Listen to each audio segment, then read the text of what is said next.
नमस्कार दोस्तों, मैं अतुल गंगवार बिहार अपडेट की इस खास पेशकश बड़ी खबर में आपका स्वागत करता हूं।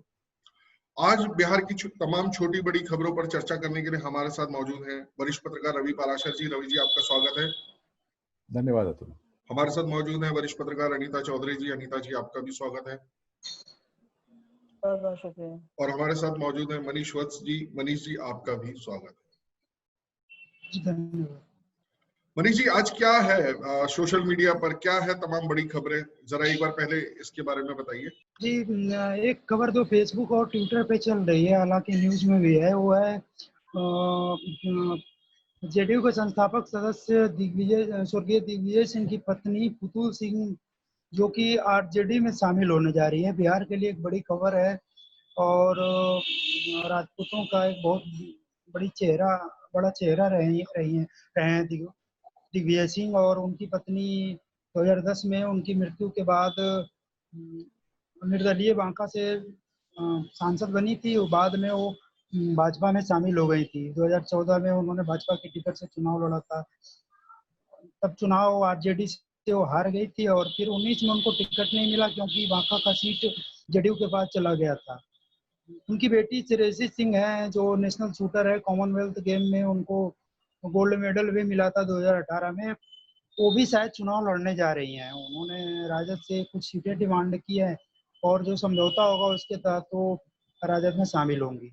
दूसरी खबर है, सुशील कुमार मोदी ने फिर से लालू यादव की पार्टी पर हमला बोला है और उनके बेटों के बारे में बताया है कि आखिर कैसे उनके बारे में बेटे पर आरोप लगाया कैसे 55 बेनामी संपत्ति का मालिक महज 29 साल में वो बन गए हैं।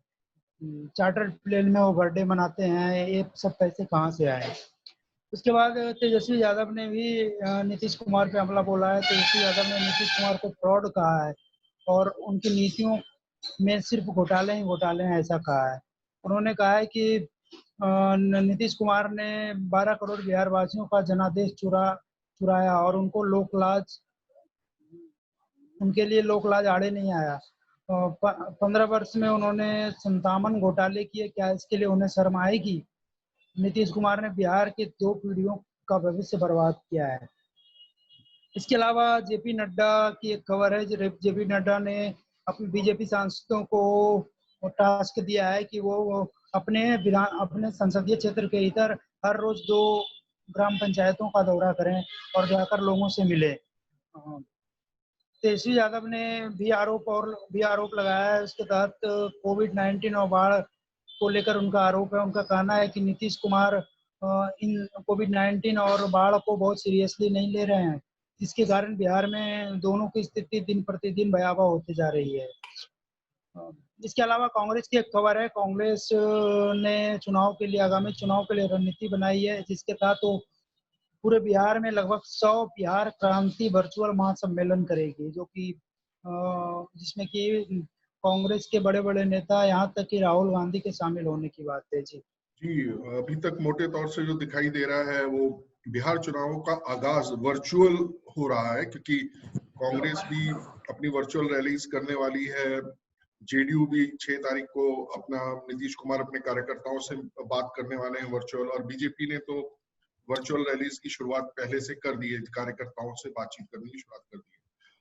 अनीता जी, मैं आपसे जानना चाहूंगा, दिग्विजय सिंह क्योंकि एक बड़े नेता थे बिहार के, उनका अपना एक आधार था और जेडीयू के संस्थापक लोगों में से थे वो, और जो उनकी धर्मपत्नी है वो पहले भाजपा से सांसद रही, फिर पार्टी से निकाली गई और अब उन्होंने राजद का दामन थामा है। आपको क्या लगता है कि वो इस क्षेत्र विशेष में राजद का प्रभाव बढ़ाने में सक्षम होंगी क्या? देखिए, ब्रजेश सिंह का चेहरा अलग था। पुतुल सिंह उनके जाने के बाद 2010 के बाद उभर कर सामने आई। पहली बार जो जीत कर आई वो सिंपैथी वोट था, जिसको वो जीती। दूसरी बार वो हार गई थी और उसके बाद उनको टिकट नहीं मिला था। तो ये निर्दलीय लड़ी थी और हार गई थी इस बार। तो ये पुतुल सिंह का टोटल जो कहेंगे पॉलिटिकल रिकॉर्ड है वो ये है। उनकी बेटी, जाहिर सी बात है, श्रेयसी सिंह एक नेशनल प्लेयर हैं और राजद की तरफ से बार बार यही कोशिश की जा रही है कि जो सवर्ण वोट हैं उनको किसी भी हाल में मैनेज किया जाए। और उसके तहत जितने भी चाहे वो ठाकुर हो, चाहे पंडित हो, चाहे अदर कास्ट हो, उनके उनके जो नामी गिरामी चेहरे हैं उनको राजद में शामिल करवाया जा रहा है। बहुत ही अच्छी स्ट्रेटजी है आरजेडी की तरफ से, इसको नकारा नहीं जा सकता है कि सम्मानित और जो मुखर चेहरा है उसको लेकर के आरजेडी आना चाहती है। लेकिन फिर वही है कि लीडरशिप किसकी है? लीडरशिप तेजस्वी की है। तेजस्वी जो लालू प्रसाद यादव के पुत्र हैं। लालू प्रसाद यादव जिनका एक अलग रिकॉर्ड है, जिसके भयावह से छूटकर और टूटकर बिहार ने अपना पीछा छुड़वाया था और उस जंगल राज से मुक्ति पाई थी। और उसके बाद जब 2015 की हम बात करें, विधानसभा चुनाव में जब जेडीयू, आरजेडी और कांग्रेस, ये बाकी जो पार्टियां थी जो महागठबंधन के तौर पे एक साथ मिलकर आई थी, तो जाहिर सी बात है कि उस वक्त भी जो चेहरा थे वो नीतीश कुमार थे। नीतीश कुमार का प्लस पॉइंट ये है कि जब नीतीश कुमार आए तो जिस जंगल राज का एक भय हर एक इंसान, बच्चा से लेके बुजुर्ग तक में भरा हुआ था, उसको उन्होंने खत्म करने में बहुत अच्छी कामयाबी पाई। और उसके बाद जब भी वो चेहरा बन के आते हैं, लोगों को याद रहता है कि मैं बेखौफ होकर सड़क पे निकल सकता हूँ, मुझे कुछ नहीं होगा, मेरी बेटियां, भले उनको प्रोटेक्शन की जरूरत है, शायद लॉ एंड ऑर्डर इतना बढ़िया नहीं है, लेकिन ऐसा नहीं है कि वो घर से निकलेंगी तो निकलते के साथ उठा ली जाएंगी, या हमारे बच्चे स्कूल जाएंगे फिर वापस नहीं आएंगे, वो किडनैप हो जाएंगे। ये जो एक सुकून है वो नीतीश कुमार को हमेशा फायदा पहुंचाता है। और यही 2015 के चुनाव में भी रहा कि भले वो आरजेडी की तरफ गए, लेकिन लोगों ने उन पर विश्वास जताते हुए महागठबंधन को वोट दिया, यहाँ तक कि कांग्रेस को भी वोट दिया था। अनएक्सपेक्टेड जो नंबर्स हैं कांग्रेस के पास आए थे। लेकिन उस वक्त में जो वोटिंग हुई तो नीतीश कुमार ने भले गठबंधन में अपने आप को शामिल किया, लेकिन फायदा अदर्स पार्टी को ज्यादा हुआ, क्योंकि जहां जहां वो लोग खड़े हुए थे नीतीश को जिताने के चक्कर में वो आरजेडी और कांग्रेस को भी जिता गए। और लेकिन अगर परसेंटेज ऑफ वोट देखें तो बीजेपी का बहुत इंक्रीज हुआ था। बीजेपी अकेले अपने दम पे वो 55 सीट लेकर आई थी और वोटिंग परसेंट जो है वो उसका काफी इंक्रीज हुआ था बनिस्बत पिछले विधानसभा चुनावों के को देखे तो पुतुल सिंह का ये रिकॉर्ड है। पुतुल सिंह क्या इतनी प्रभावशाली है कि वो पूरा जो बांका एरिया है उसको वो अपने प्रभाव से जीत पाएंगी, क्योंकि फिलहाल वो सीट जो है जेडीयू के पास है और जो संसदीय क्षेत्र है बांका का वो बीजेपी के पास है। तो ऐसे में ये जेडीयू और बीजेपी के पास अगर दोनों सीटें हैं जो कि गठबंधन में साथ जाने वाली हैं आने वाले चुनाव में एनडीए के तहत, तो जाहिर सी बात है वो वहां पे जनता को मैनेज करने का काम भी ये करेंगी। जो सबसे ज्यादा मुश्किल सीट है इस बार बीजेपी के लिए या एनडीए गठबंधन के लिए वो है बेगूसराय की सीट। और ये देखना होगा कि वहां पे गिरिराज सिंह क्या कमाल कर पाते हैं, क्योंकि जो 7 सीटें वहां पे हैं विधानसभा की उप संसदीय क्षेत्र में बेगूसराय में, जिसमें से 2 कांग्रेस के पास है, 2 जेडीयू के पास है और 3 आरजेडी के पास है। बीजेपी के पास वहां पे एक भी सीट नहीं है, लेकिन सांसद उस क्षेत्र के बीजेपी के हैं गिरिराज सिंह। तो गिरिराज सिंह क्या उस मिथ्य को तोड़ पाएंगे कि आप इनसे बाहर निकलकर बीजेपी पे विश्वास कीजिए, क्योंकि आपने हम पे विश्वास किया है, इसलिए आपका विधायक भी हमारे जैसा होगा तो आपके लिए ज्यादा फायदा होगा। ये विश्वास जताने में कितना कामयाब होते हैं गिरिराज सिंह, ये देखने वाली बात होगी। बाकी जो बक्सर वाली सीट है, जो उस एरिया की भोजपुर वाली सीट है, चाहे वो बरहमपुर देखे, बक्सर देखे, आरा देखे, डुमराव देखे, ये सारा जो सीट है वो सीट जो है वो भी कमोबेश जेडीयू और आरजेडी के पास है, कुछ सीटें बीजेपी के पास है।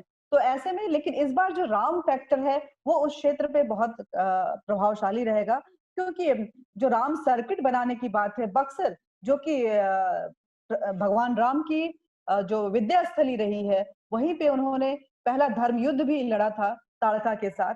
तो उस सर्किट में जो प्रपोजल बक्सर के सांसद अश्विनी चौबे की तरफ से भेजा गया है, क्योंकि जो सर्किट बनाई गई थी उसमें बक्सर का नाम नहीं था, तो अश्विनी चौबे ने उस समय के कल्चरल मिनिस्टर को ये लेटर भेजा था कि आप इसको भी शामिल कीजिए, क्योंकि उनकी विद्या स्थली रही है। विश्वामित्र के आश्रम में रहकर यहाँ उन्होंने शस्त्र और शास्त्र का ज्ञान अर्जित किया था और यहीं से वो मिथिलांचल गए थे सीता मैया से शादी करने के लिए। यहीं पे उनका पहला धर्म युद्ध हुआ था, ताड़का का उन्होंने वध किया था। तो इसको अगर नहीं शामिल करेंगे तो कहीं ना कहीं वो राम सर्किट अधूरा रह जाएगा। अगर मोदी गवर्नमेंट की तरफ से ये अनाउंसमेंट होता है कि हाँ उस राम सर्किट में बक्सर भी शामिल है, तो कहीं ना कहीं इसका प्रभाव, बहुत इम्पैक्ट जो है वो जो 4-5 सीटें हैं उस एरिया की उस पे बहुत ज्यादा पड़ने वाली है। तो ये सारी स्ट्रैटेजी है। लेकिन पुतुल सिंह की बात है, मुझे लगता है कि उनकी बेटी बहुत ही अच्छी प्लेयर हैं और शायद वो बहुत यूथ को रिझाने में कामयाब भी रहेंगी। लेकिन पुतुल सिंह मुझे इतनी इम्पैक्टफुल कैंडिडेट नहीं लगती है जो कि मास को वो तोड़ पाए और अपनी तरफ मोड़ पाए। जी जी जी, मतलब कुल मिलाकर स्थिति है कि पुतुल सिंह जी के रूप में जो शायद आरजेडी जिस तरीके से सवर्ण वोटों को रिझाने का प्रयास कर रही है, अपर कास्ट को रिझाने का प्रयास कर रही है, तो उसमें ये भी देखना होगा कि जो नेता उनके साथ जुड़ रहे हैं वो पूरी कम्युनिटी, पूरी सोसाइटी पर कितना प्रभाव डालते हैं। ये भी ठीक है कि उनकी जो बेटी है जो नेशनल लेवल की प्लेयर है, हो सकता है कि यूथ उससे कुछ अट्रैक्ट हो, पर फिर यही देखने की बात है कि सारी चीजें देखने के बाद ये होता है कि आप मुख्यमंत्री किसको बना रहे हैं, ये एक सवाल अपने आप में बड़ा होगा। और फिर वहां पर मिलते हैं तेजस्वी यादव। तो तेजस्वी यादव के नाम पर कितने लोग इकट्ठा होंगे ये देखना अपने आप में दिलचस्प होगा। दलों में नए नए लोग शामिल हो रहे हैं। एक पूर्व आईपीएस अधिकारी सुनील कुमार ने जेडीयू ज्वाइन किया है। वहीं राजद के लालू के बहुत ही विश्वस्त जो साथी रहे हैं हर्षवर्धन, उन्होंने भी राजद का साथ छोड़कर जदयू का साथ दामन थाम लिया है। रवि जी, ये सब चीजें चली रही हैं और इस पूरे प्रकरण में जिस प्रकार से अभी विपक्ष और पक्ष एक दूसरे पर वार प्रतिवार कर रहे हैं, तेजस्वी ने कहा है कि 57 घोटालों की सरकार है, 15 साल में 57 घोटाले का दाग नीतीश के ऊपर है। वहीं सुशील मोदी भी वार करने से वो बाज नहीं आ रहे हैं, वो कुछ ना कुछ एक ना एक सुर्खी छोड़ रहे हैं। कुल मिलाकर चुनाव का माहौल बनाने के अतिरिक्त क्या वोट में भी इन सब चीजों को कहीं ना कहीं कन्वर्ट करके अपने वोटरों को रिझाया जा सकता है इसमें? देखिए, अंतिम समय में ताल ठोकने वाली जो बात होती है वो शायद हो रही है, और वो नहीं होगी तो और होगा क्या? क्योंकि अब वर्चुअल चुनावी रैलियां होनी है, वर्चुअल चुनाव प्रचार होना है, तो जो वर्चुअल जो माध्यम है उनके द्वारा ही आरोप प्रत्यारोप के दौर का दौर चल रहा है। और जैसे जैसे चुनाव की तारीख तेज आएगी हम देखेंगे कि ये दौर और थोड़ा तेजी पकड़ेगा। जैसा कि आप कह रहे हैं कि क्या ये वोट में तब्दील, इस तरह की जो बयानबाजी है, इस तरह के जो आरोप प्रत्यारोप हैं, क्या ये वोट में तब्दील होते हैं? तो मुझे नहीं लगता कि बहुत ज्यादा वोट में तब्दील होते हैं, क्योंकि 5 साल बाद वोटिंग होती है और 5 साल बहुत होता है, बहुत लंबा वक्फा होता है जब कोई वोटर ये आंक ले कि जो सत्तारूढ़ पार्टी है, सत्तारूढ़ गठबंधन है, उसने कितना अच्छा काम किया है, कितना खराब काम किया है। जो उसकी अपेक्षाएं थी, जो 5 साल पहले वादे किए गए थे, वो पूरे हुए हैं या नहीं हुए हैं, या जो घोषणा पत्र में जो चीजें बहुत प्रमुखता से उछाली गई थी वे धरातल पर उतरी हैं कि नहीं उतरी हैं। और सबसे बड़ी चीज ये होती है कि इंडिविजुअल जो वादे होते हैं वो बहुत सारे होते हैं, 100, 200, 150, 400, 500 वादे होते हैं। कुछ बड़े वादे होते हैं, उनमें से जो वादों की जो प्रशाखाएं निकलती हैं वो होते हैं। तो हर आदमी जो एक सजग प्रहरी है लोकतंत्र का, जो अपने वोट का महत्व समझता है, वो ये आकलन पूरे 5 वर्ष और खासतौर पे अंतिम वर्ष तो कर ही लेता है कि भाई ये सरकार उसकी उम्मीदों पर खरी उतरी कि नहीं उतरी, खरी उतरी तो कितनी उतरी, और खरी नहीं उतरी तो कितनी उतरी। तो ये जो आखिरी दौर की जो बयानबाजी है, आरजेडी जेडीयू पर भ्रष्टाचार के आरोप लगा रही है, 57 घोटाले गिना रही है, तो उनका जो पक्ष है, जब वो सत्ता में थे तब उनके ऊपर कितने घोटाले थे, ये तो एक स्कोर करने वाली एक दूसरे पर बात है। बाकी जनता तो अपना मन बिल्कुल बना चुकी होगी। हाँ, चुनाव के ऐन पहले जैसे कि हमने देखा कि 90 के दशक में इंदिरा गांधी का जिस तरह से असैसिनेशन हुआ, या फिर इस तरह का कोई तात्कालिक मुद्दा अगर नहीं आता है, तो फिर ये जो आरोप प्रत्यारोप छिटपिट हैं, ये बहुत ज्यादा चुनाव में या मतलब बहुत गहमा-गहमी नहीं ला पाते हैं, वोटों में बहुत ज्यादा तब्दील नहीं होते। खैर, क्योंकि अभी चुनाव जमीन पर नहीं उतरा है। वनीश, एक बार फिर आपसे मैं जानना चाहूंगा कि अभी वर्चुअली किस तरीके का माहौल दिखाई दे रहा है, क्योंकि जो समर्थक होंगे वो पक्ष में लिख रहे होंगे, अपने नेताओं के लिए ट्रोलिंग और इस तरीके की चीजें चल रही होंगी और विपक्ष को ट्रोल करने की कोशिश कर रहे होंगे। तो अभी वर्चुअल मीडियम पे, मतलब सोशल मीडिया पे किस तरीके का दिख रहा है माहौल, क्या माहौल दिख रहा है? जी, सोशल मीडिया पे निश्चित तौर पे जब देखते हैं हम, फेसबुक हो, ट्विटर हो, जब पॉलिटिकल बातें होती है तो नाराजगी तो है नीतीश कुमार से और एनडीए से। पिछले 2.5-3 साल से भाजपा और जेडीयू सरकार में है, बीच में 2-2.5 साल सरकार में नहीं रहे, उसके पहले 10 साल दोनों की सरकार थी। तो निश्चित तौर पे नाराजगी है, लेकिन लोगों का यही कहना है कि हमारे पास विकल्प नहीं है, और जब विकल्प नहीं है तो हमारे पास अगर वोट देना है तो नीतीश कुमार से बेहतर कुछ और नहीं हो सकता। हालांकि नाराजगी है, कई चीजों पे लोग सवाल उठाते हैं, कई ऐसी नीतियां रही इनकी, कई ऐसे निर्णय इनके रहे बाद के सालों में। इन्होंने जिस तरह से विकास के कामों को छोड़कर एक तरह से आप कह सकते हैं कि एक तरह से संत बनने की दिशा में चले गए थे नीतीश कुमार। शराबबंदी और दहेज प्रथा उन्मूलन और मानव श्रृंखला, इस तरह का आयोजनों के अलावा इन्होंने बीच के 2 साल कुछ भी नहीं किया जो कि बहुत ज्यादा प्रोडक्टिव रहा हो, तो उस पर चर्चा होती है। हाँ, आज पहले भी एक बार चर्चा में मैंने बताया था, आज फिर बता रहा हूँ कि एक बहुत बड़ा वर्ग जिसको कि थाना, पुलिस, कोर्ट, कचहरी का कुछ भी नहीं पता, वो महीनों से जेल में चल रहा है शराबबंदी के कारण। उनके परिवार के कई लोग, इवन की कई पूरा का पूरा परिवार जेल में है। और एक बड़ा मुद्दा हो सकता है, जिस तरह से नीतीश कुमार ने दलित, महादलित और इस तरह से बांट के एक अपना वोट बैंक बेस तैयार किया था, उसका नुकसान यहाँ पे शराबबंदी के कारण नीतीश कुमार को कहीं ना कहीं होगा।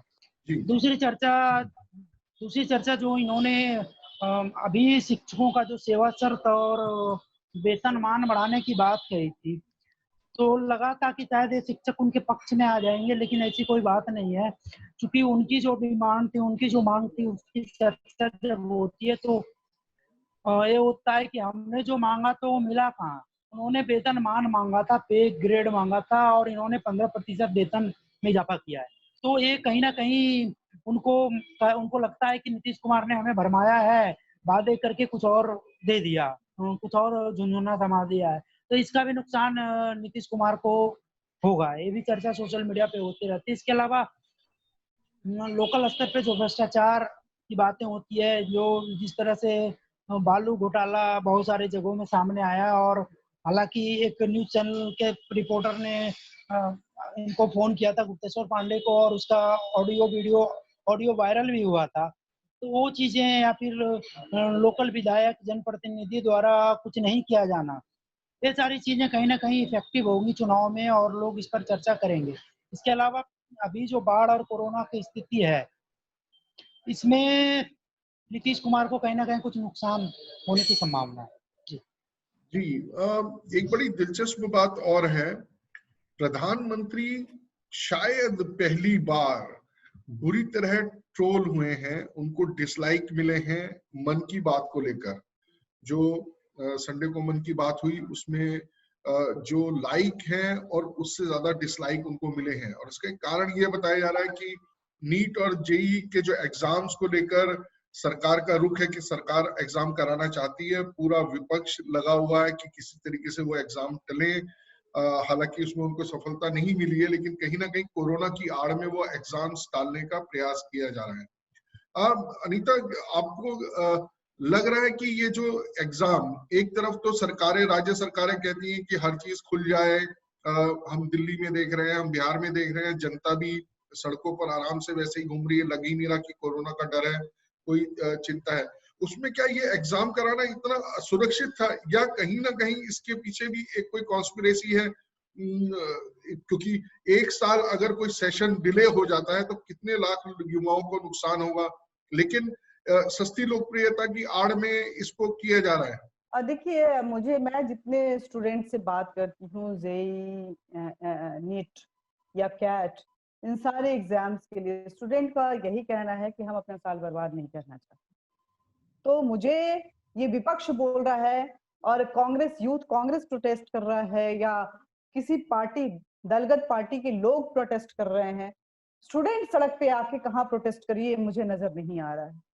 कॉलेज स्टूडेंट जो एस्पायरिंग स्टूडेंट हैं, वो सड़क पे आके या सोशल मीडिया पे जब तक एक ग्रुप बना के उसको अपोज नहीं करते हैं, तब तक नेट का या जेई का या कैट का जो अपोज करना है वो बेमायने है, क्योंकि परीक्षार्थियों के लिए है, ना कि किसी पार्टी के लिए। ट्रोल होने की बात है तो अब क्योंकि चुनाव, बहुत ही अहम चुनाव सर पे आ गया है और सबके आईटी सेल जो हैं वो एक्टिव हो चुके हैं पूरी तरह से, इसलिए इस ट्रोल होने को, डिसलाइक को, हम लाइक और डिसलाइक की बात करें, डिसलाइक को ट्रोल होना बताया जा रहा है। और इतना लाख डिसलाइक हुआ है तो हम जानते हैं कि कितने फैब्रिकेटेड अकाउंट्स होते हैं, सबके आईटी सेल्स किस तरह से इसको मैनेज करते हैं। और अगर पीएम के मन की बात को डिसलाइक करके वो ट्रोल कहना कह रहे हैं, तो ये अलग बात है। इस लाइक और डिसलाइक से जेई का कोई भी संबंध नहीं है, क्योंकि कोई भी परीक्षार्थी, कोई भी स्टूडेंट, कोई भी एग्जामिनी वो सड़क पे आके या सोशल मीडिया पे आके प्रधानमंत्री से ये गुहार नहीं लगा रहा है कि साहब, प्रधानमंत्री जी मेरी रिक्वेस्ट मान लो, ये एग्जाम हटा दो, मेरा जान बहुत जरूरी है, मैं बचना चाहता हूँ, मैं कोरोना से इन्फेक्टेड नहीं होना चाहता हूँ, मैं अपना साल बर्बाद करने के लिए तैयार हूँ। तो अगर कोई स्टूडेंट ऐसा नहीं कर रहा है, चाहे वो यूथ कांग्रेस हो, इवन यूथ बीजेपी भी ऐसा करती, किसी अगर सामने में कोई और पार्टी होती तो कोई मायने नहीं रखता था, क्योंकि एग्जामिनेशन एग्जामिनी के लिए होता है, किसी पार्टी के लिए, किसी दल के लिए नहीं होता है। जी बिल्कुल, इस बात को किसी भी, और पेरेंट्स की बात है तो पेरेंट्स भी थोड़ा, उनके मन में डर जरूर है, लेकिन वो इस बात के लिए राजी है कि नहीं भाई, बच्चे का करियर हम नहीं बर्बाद कर सकते, अब जो भी होगा देखा जाएगा, जाके एग्जाम देगा। बस यहाँ पे एक लोचा जो लोगों के मन में जो डरा रहा है इस जेई, एनईटी या कैट के एग्जाम को लेकर के, वो ये है कि कहीं मेरा बच्चा उस वक्त में इन्फेक्टेड हो गया तो उसका क्या होगा, वो तो अपीयर नहीं हो पाएगा ना। क्योंकि अगर नॉर्मल फीवर होता है तो उस वक्त में बच्चा दवा खा के एग्जामिनेशन देने चला जाता है, लेकिन ये कोरोना का काल है, ऐसे में उसका साल बर्बाद हो सकता है। और इसको देखते हुए सरकार ने हालांकि ये क्लियर कर दिया है, जहां तक मेरे सुनने में आ रहा है, कि अगर उसको नॉर्मल फीवर होगा भी और उसके पास कोरोना नेगेटिव के सर्टिफिकेट रहेंगे 48 घंटे पूर्व के, तो वो बच्चा जा सकता है exam they. It doesn't matter for that child. बिल्कुल बिल्कुल बिल्कुल अनीता जी, आप ठीक कह रही हैं। और वहीं दूसरी ओर ये भी तो है कि आज जो शॉपिंग मॉल्स या जिस तरीके की दुकानें, जिस तरीके से बाजारों में भी यूथ जा ही रहा है, सब लोग जा ही रहे हैं और फैमिलीज भी अपने बच्चों को भेज रही है, तो कहीं ना कहीं ये तो समझ में आता ही है कि इसके पीछे की जो सोच है कि जो जिस तरीके से पॉलिटिकल पार्टीज उसको का विरोध कर रही है, तो कहीं ना कहीं वो उनकी नीयत पे कहीं ना कोई संदेह तो उत्पन्न होता ही है। और दूसरी ओर जैसे अभी यूजीसी ने क्लियर किया कि जो फाइनल ईयर के जो स्टूडेंट्स हैं यूनिवर्सिटी में, पीजी और जो बीए कोर्सेज में है, उनके एग्जाम्स होने जरूरी हैं। तो कहीं ना कहीं ये अगर इस तरीके की चीजें होती हैं और एग्जाम देना जरूरी है और उसी के हिसाब से वैल्यूएशन होने वाला है, और एग्जाम देना ना देना विद्यार्थी के अपने हाथ में है, वो चाहे तो दे या ना दे, उसके पास एक ऑप्शन ओपन है, चाहे वो देकर अपना साल बचाए।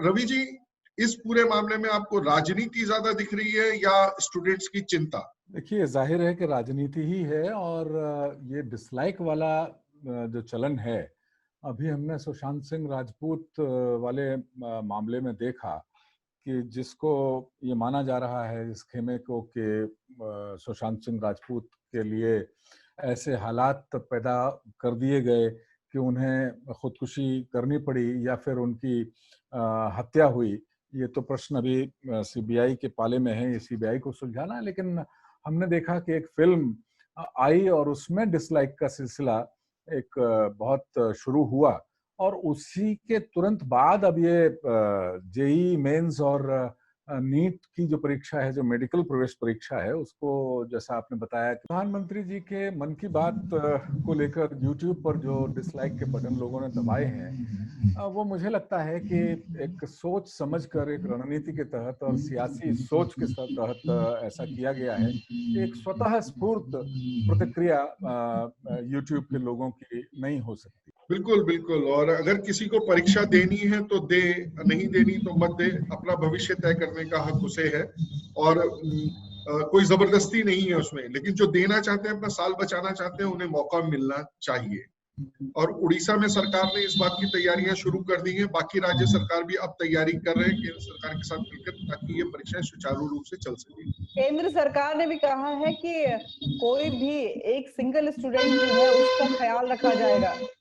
रवि जी, आप हमारे साथ चर्चा में जुड़े, इसके लिए आपका धन्यवाद। अनीता जी, आप जुड़ी, आपका धन्यवाद। मनीष जी, आप जुड़े, आपका भी धन्यवाद। आप लोग भी हमारे साथ जुड़ सकते हैं। आप हमें ईमेल करें अपनी बात biharupdate@gmail.com पर, और आप हमें हमारे मोबाइल ऐप के माध्यम से भी जुड़ सकते हैं, जिसे आप गूगल प्ले स्टोर से डाउनलोड करें और फिर हमसे जुड़ें। आज के लिए बस इतना ही। धन्यवाद।